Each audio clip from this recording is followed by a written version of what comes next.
नमस्कार. मयूर साहित्य गौरव या यूट्यूब चॅनलमध्ये आपल्या सर्वांचं हार्दिक स्वागत आहे. आपण पाहताय महाभारतावर बोलू काही भाग 7. राजा शांतनु आणि देवनदी गंगा यांचा विवाह कसा झाला इथपर्यंत आपण 6व्या भागात पाहिले. 7व्या भागात विवाहानंतर जे घडणारी एक गूढ कथा आहे ती गूढ कथा आज आपण समजून घेणार आहोत. म्हणून आजच्या 7व्या भागाचं शीर्षक आहे 7 पुत्र प्रवाहिले 7 वसू मुक्त केले. तर काय हा प्रकार आहे यासाठी आपल्याला सगळ्यात अगोदर वशिष्ठाचा शाप, ऋषी वशिष्ठ यांनी दिलेला अष्टवसूंना, देववसूंना दिलेला जो शाप आहे तो समजून घेणं गरजेचं आहे. ऋषी वशिष्ठाची धेनू देव वसू पळवितो, सप्त वसू संगे देऊ शाप वशिष्ठाचा घेतो. मेरू पर्वतावर राहणारे ऋषी वशिष्ठ यांच्याजवळ सर्व इच्छा पूर्ती करणारी कामधेनू गाय आहे, धेनू आहे. या धेनूला असणारी गोकन्या म्हणजे धेनूची मुलगी, गायीची मुलगी, जिचं नाव नंदिनी आहे. ही नंदिनी धेनू, हिचाही गुणधर्म कामधेनू धेनूसारखाच इच्छा पूर्ती करणारा गुणधर्म आहे. ही नंदिनी गाय पाहिल्यानंतर अष्टवसूपैकी सर्वात मोठा असणारा देऊ नावाचा वसू याच्या पत्नीला नंदिनी धेनू, नंदिनी गाय आवडते आणि ही गाय पाहून ही गाय आपल्या घरी असावी असं देऊ वसूच्या पत्नीला वाटतं. ती इच्छा ती आपल्या पतीजवळ व्यक्त करते आणि ही गाय मला पाहिजे असं सांगते. मग देऊ वसू आपल्या 7 वसूंना सोबत घेऊन ऋषी वसिष्ठाची असणारी कामधेनू गाय, तिची मुलगी नंदिनी पळून नेतो आणि आपल्या घरी आणतो.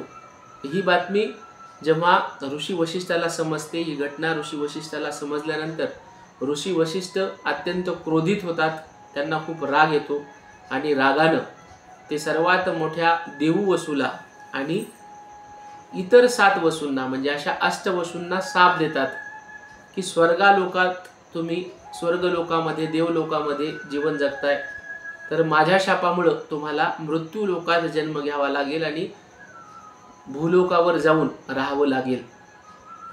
हा शाप दिल्यावर सगळेजण चिंतेमध्ये, सर्वजण ऋषी वशिष्ठाची प्रार्थना करतात, याचना करतात, विनंती करतात. त्याच वेळी देवनदी ब्रह्मपुत्री गंगा हिचं ऋषी वशिष्ठाकडे आगमन होतं आणि ऋषी वशिष्ठ प्रार्थनेनं, उपासनेनं, याचनेनं सप्तवसूच्या, अष्टवसूच्या प्रसन्न होतात. प्रसन्न झाल्यानंतर उशाप देतात. उशाप देताना ते सांगतात की तुमचा जन्म देवनदी गंगेच्या पोटी तुम्ही जन्माला याल.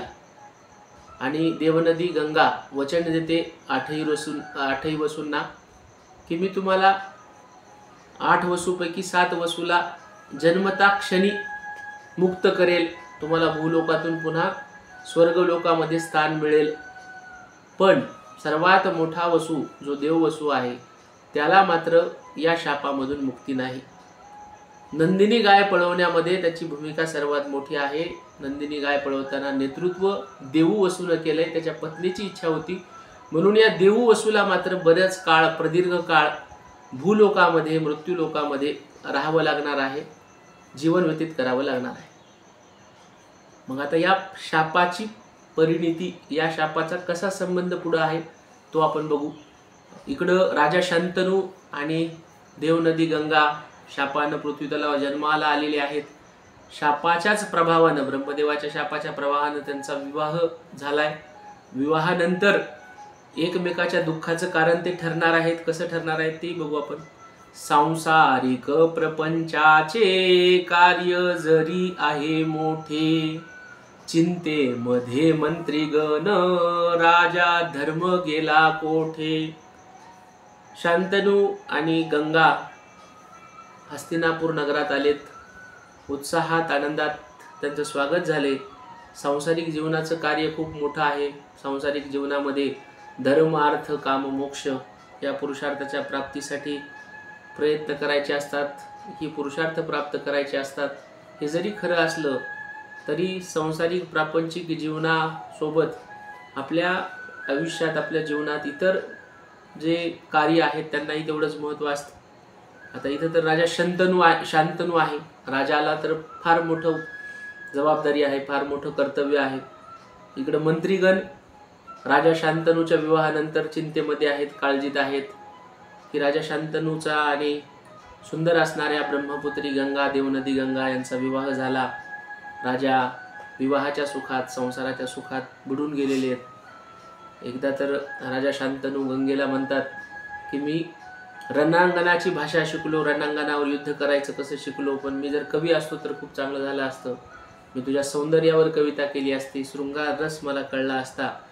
आणि आपल्या संसारामध्ये आपल्या ऐहिक जीवनामध्ये राजा शांतनू हे हरवलेले आहेत. मंत्रीगण काळजी करतायत. महाराज बरेच दिवस दरबारात आले नाही, राज्याविषयी आणि पुढल्या धोरणाविषयी काही चर्चा नाही, मंत्रीगणाशी चर्चा नाही.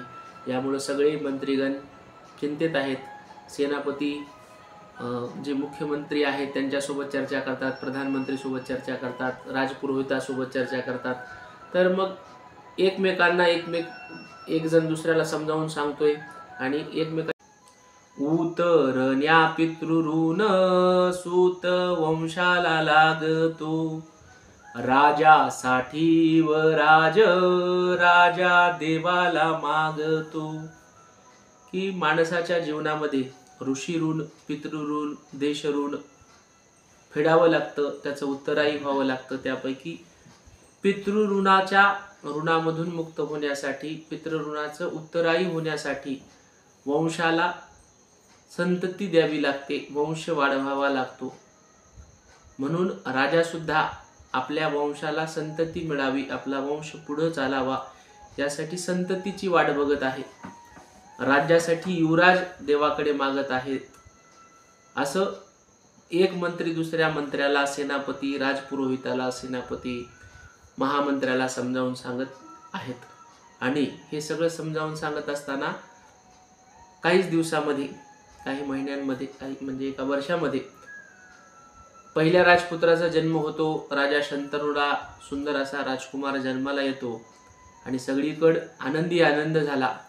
राजपुत्र जन्मा येता माता गंगा करी मुक्त, राजपुत्र जन्मा येता माता गंगा करी मुक्त, काय कारण या मागे बाप झाला चिंताग्रस्त.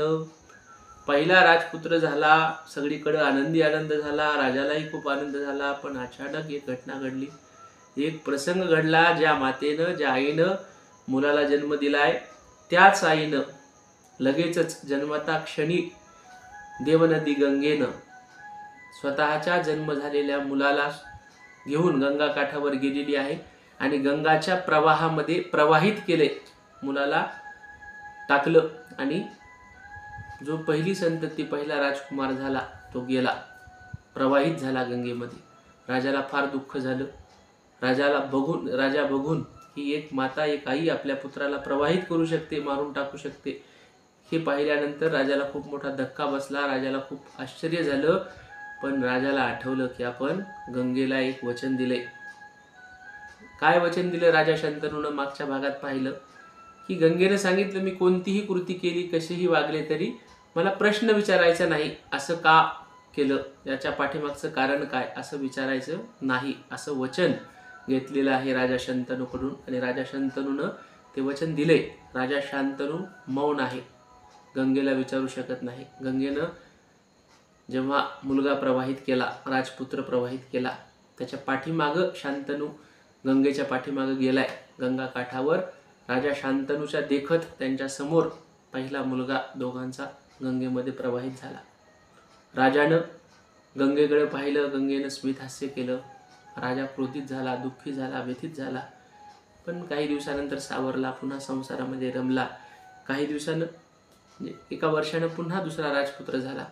आणि राजपुत्र झाल्यानंतर हाही राजपुत्र जन्मता क्षणी पुन्हा गंगेनं गंगा काठावर जाऊन आपल्या स्वतःच्या प्रवाहामध्ये, गंगेच्या प्रवाहामध्ये पुन्हा प्रवाहित केला. दुसरा मुलगाही प्रवाहित केल्यानंतर हे काळीज पिळवटून गेलं राजाचं, बाप असणाऱ्या राजाचं, शांतनू राजाचं. एक आई, स्वतः जन्म देणारी आई आपल्या संततीला, आपल्या अपत्याला गंगेत प्रवाहित कशी करू शकते? या पाठीमागे नेमकं काय कारण असावं? आणि या पाठीमागे काय कारण आहे? तर ऋषी वशिष्ठांना दिलेला शाप आणि त्या शापाचा जो उशाप आहे, तो उशाप गंगेला माहिती आहे. गंगेला पुनर्जन्माची सगळी कथा माहिती आहे. दोन्ही शाप आणि त्या शापामधला उशाप याचंही ज्ञान गंगेला आहे. म्हणून गंगा हसतमुखानं दुसराही मुलगा प्रवाहित करत आहे. आणि दुसरा मुलगा प्रवाहित केल्यानंतर राजा फार दुःखी झाला. आणि दुःखी झाल्यानंतर या समस्येतून काय उत्तर शोधावं, काय मार्ग काढावा आणि असं गंगा का करत असेल, याच विचारात ते राजपुरोहिताची भेट घ्यावी असं त्यांना वाटतं. मार्ग शोधण्या समस्या भेट घेई पुरोहिता, परिणाम वचनाचा घ्यावे प्रायश्चित्त आता. राजा भेटला राजपुरोहिताला. राजपुरोहिताला सांगितलं की माझे 2 पोटची मुलं स्वतःच्या आईनं म्हणजे महाराणी गंगेनं गंगेच्या प्रवाहामध्ये प्रवाहित केलेत. राजपुरोहित म्हणाला, महाराज मलाही माहिती आहे, मीही पाहिलं, मीही आश्चर्यचकित आहे. मला प्रश्न असा पडतोय की तुम्ही शांत कसे आहात, तुम्ही गप्प कसे आहात? आता राजानं मनातली सगळी व्यथा आणि कथा सांगितली की मी गंगेला वचन दिलंय, महाराणीला वचन दिलंय की प्रश्न विचारणार नाही, काहीही कृती केली तर त्याचं कारण विचारणार नाही. तर त्यावर राजपुरोहित म्हणतात, महाराज असं वचन देण्याचा तुम्हाला अधिकार कोणी दिला? तुम्ही राजा आहात. प्रत्येक प्रजेचं संरक्षण करणं तुमची जबाबदारी आहे. ही तुमच्या पोटची मुलं आहेत, ती सोबत तुमच्या प्रजासुद्धा आहे. मग तुम्ही जर स्वतःच्या मुलाचं रक्षण करू शकत नसाल, स्वतःच्या मुलाचं संरक्षण करू शकत नसाल, तर तुम्ही प्रजेचं संरक्षण काय करणार? सगळी प्रजा आणि आपल्या राज्यामध्ये राहणारा प्रत्येकजण तुमच्यावर शंका व्यक्त करेल, संशय घेईल. सगळेजण तुम्हाला हसतील की स्वतःच्या मुलाची रक्षा न करू शकणारा राजा राज्याची आणि प्रजेची रक्षण काय करणार आहे? तुम्ही हे वचन द्यायला नको पाहिजे होतं. आणि आता हे वचनाचं जे प्रायश्चित आहे, तुम्ही आता प्रायश्चित घ्यावं. तुम्ही आता महाराणी गंगेला प्रश्न विचारावा की तुम्ही असं का वागताय, स्वतःच्या मुलाला प्रवाहित का करताय? आणि असं म्हटल्यावर राजा म्हणाले की मी तुमच्याकडे दुःखामधून काहीतरी समाधान मिळवण्यासाठी आलतो, माझं दुःख कमी करण्यासाठी आलो होतो, पण तुम्ही माझं दुःख वाढवलं. चिंतित होऊन, व्यथित होऊन राजा परतले राजपुरोहितापासून आणि विचार करू लागले की स्वतः जन्म देणारी प्रसव कळा, प्रसूती वेदना सहन करून आपल्या अपत्याला, आपल्या संततीला जन्म देणारी आई मुलांना प्रवाहित कशी करू शकते? पहिला राजपुत्र प्रवाहित केला, दुसरा, तिसरा, चौथा, 5वा, 6वा असं करत करत 7 राजपुत्र प्रवाहित केले. आणि बाप असणाऱ्या राजाचं, राजा असणाऱ्या बापाचं काळीज पिळवटून गेलं. फार दुःख राजाला झालं. 7 पुत्र प्रवाहिले सरे संयम राजाचा, 7 पुत्र प्रवाहिले सप्त वसु मुक्त केले सरे संयम राजाचा, 8 पुत्री माता गंगा भंग व्हावा वचनाचा. एक एक करता 7 मुलं प्रवाहित केलेत. आणि राजाचा संयम सुटलाय. आणि देवनदी ब्रह्मकन्या, ब्रह्मदेवाची पुत्री कन्या गंगा वाट बघत आहे की आता राजा शांतनू कधी आपल्या वचनाचा भंग करतोय. आणि जे पृथ्वीवर जन्म घेऊन, या भूलोकावर जन्म घेऊन जे साध्य करायचं होतं गंगेला, 7 वसूंना मुक्त करायचं होतं, 7 वसूंना आपल्या गर्भातून जन्म द्यायचा होता, आपल्या पोटी जन्म द्यायचा होता आणि त्यांना लगेच मुक्त करायचं होतं. ते कार्य पूर्ण झाले. 8व्याही वसूचा जन्म आता होणार आहे. आणि आता गंगा वाट बघायली, देवनदी गंगा वाट बघते की राजा शांतनू कधी आपल्या वचनाचा भंग करतोय. आपण ते पुढच्या भागात बघणार आहोत. आपण सर्वांनी लक्षपूर्वक भाग पाहिला याबद्दल धन्यवाद. आभारी आहे.